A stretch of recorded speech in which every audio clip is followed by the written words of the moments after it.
Culture Bee Story by Roz Wolmering. It was Tino and Mando who came and told us that a skinny, sickly white woman had jumped off a bicycle, run into our classroom, and tried to teach them English that morning. Tino and Mando weren't even in our class. They were just sitting there waiting to use the soccer field when she rushed in like the rains. They weren't sure what to say because she looked so strange.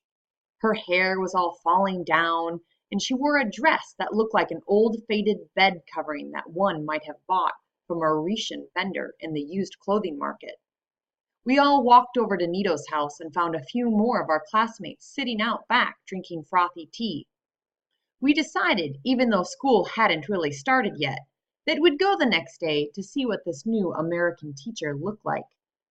Tino and Mando assured us that she was as ugly as a newly hatched, greedy-eyed vulture.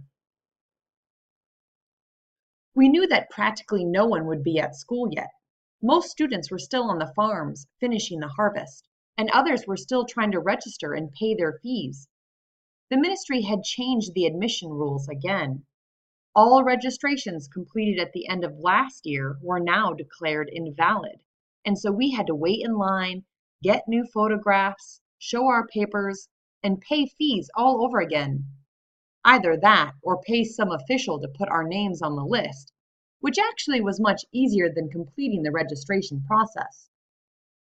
We listened to the radio broadcast by the minister at night, reminding parents of school, and smiled. Everybody knew he sent his children, for good reasons, to the private, elite Portuguese school.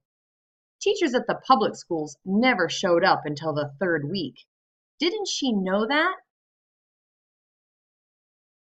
As it turned out, we agreed to enter the classroom just when everyone else did. We always say, cross the river in a crowd and the crocodile won't eat you. From that first day, she never demanded our respect.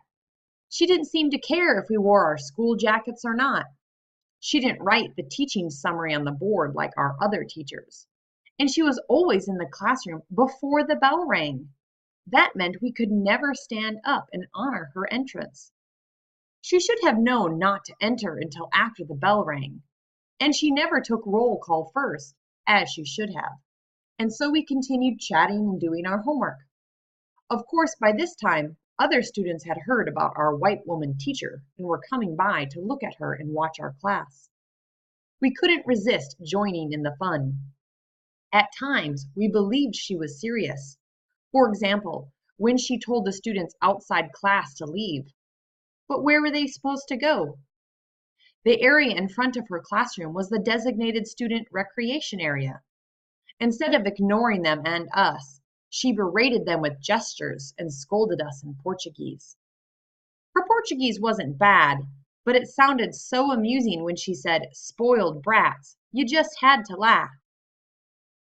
We laughed even harder every time she said Peace Corps, because in our Crioulo language, Peace Corps sounds like body of fish. We called her the fish body teacher after that. Classes were interesting because they were so confusing. She kept switching her methods, and we were never sure what to expect next. For a while, she insisted that the mind equips itself and a teacher must not interfere in the process. She called it the silent way. After the silent way came total physical response. We gave actions to everything and pretended to be desks, pencils, and other classroom articles. We contorted our bodies into their defining characteristics and played, What am I? Then we role-played imaginary dialogues between, for example, two books fighting to get into a book bag at the same time. One day she taught us the song In the Jungle. We loved that song and still sing it after school when we walk home. No, you couldn't really call her a consistent person, but we all have our little ways. Even so, a cracked calabash can still be mended. Obviously, she cared about us because she worked so hard to prepare for the class. Most of our other teachers were so busy at home or working the second or third term, they often missed class, and when they did show up, they never prepared anything. It's true that we've already learned more English this quarter than we learned all last year. We always wanted to do more activities and play new games, but she seemed to think we needed to write. Because we didn't have books, she kept demanding that we copy information down on paper. But Guineans are oral people. We learn by talking. We make discoveries by sharing our experiences, and we help others by listening and contributing to conversations. Our history is a collective memory, and we are continually passing our knowledge on to others in our speech. She wanted us to raise our hands one by one and then talk individually. That to us seemed artificial and disruptive to the storytelling flow of human conversation. Only wolves howl individually. She confused us even more by saying pointless things with vigor. Wake up! Discover yourselves! Or asking questions that had no obvious answers. Why are you here? Or what are you going to do? Then she'd wait with such an intent expression on her face that would say almost anything to try to please her. We always enjoyed her facial expressions because they foretold what was soon to follow in speech: anger, joy, disappointment, praise, or contentment. She really should have learned by then how to hide and disguise her reactions in order to suit her goals more effectively. But she didn't seem to care. In some ways, she was just like a child. We just didn't understand why it was our thinking that needed to change and never hers. She wore a bad eye charm around her neck, so we thought she believed in superstition. But when we asked her, she said she wore it not because she believed in superstition, but to show respect and affirmation for our culture. We asked her if that was why foreigners always wanted to buy our ritual masks and initiation staffs, but she didn't respond. She told us we didn't need World Bank handouts and International Monetary Fund debts. What we needed, she said, was to learn how to grow fish. Was she crazy? We need computers, not fish. Volanta women always know where to find fish. Teacher, we told her, you will come and go, but we stay here. How could she understand our culture?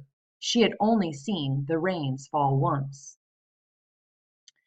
After a while, the novelty wore off, and we got tired of even a white woman's ways. It's hard, waking up at daybreak, doing morning chores, and then going to school for 5 hours without eating breakfast. Her class was during the last hour, and we were as hungry as feral street cats by that time. Some of us lived far from school, and if our step-uncle or older cousin brother told us to go to the market before school, we had no choice. We were forced to run to her class with only a belly full of worms because we knew she wouldn't listen to our misfortunes, even if we arrived 2 minutes late. It's true. In America, time is money, but here we don't respect time. Time is just now, nothing more. It wasn't only that we had responsibilities at home that came before school. Sometimes we were sick. If we had malaria, we'd put our heads down and sleep. And if we had runny belly, we'd just run out of class when the cramping started. The dry season was so hot, we faded away like morning songbirds. One day she yelled at us. We admit we weren't cooperating, but people are like that. We forgive each other and just go on. That's life, we'd tell her. A log, as long as it stays in the water, will never become a crocodile. Many things we just accepted as natural and impervious to change, but she considered such an attitude fatalistic. Finally, she called the school disciplinarian on us. She should have done that much earlier, in our opinion. We played our roles by allowing him to throw out a few students because we all knew they'd be back as soon as he got some cashew wine money from them. Anyway, that's the right of elders in our culture, and we're taught in the Bush School to abide by the established hierarchical roles. We didn't understand why she apologized after he left, and we couldn't believe it when she undermined his authority by apologizing for his poisonous pedagogy, as she called it. Like a Guinean woman, she certainly had courage. Today she told us something different again. She came in and wrote a dialogue on the board. She asked questions about the dialogue that made us disagree. We had a lively discussion in English and then got into our groups and began designing some resolutions for the problem presented in the dialogue. We always say, when the ants unite their mouths, they can carry an elephant. We know she'll stay too. We saw it in her eyes.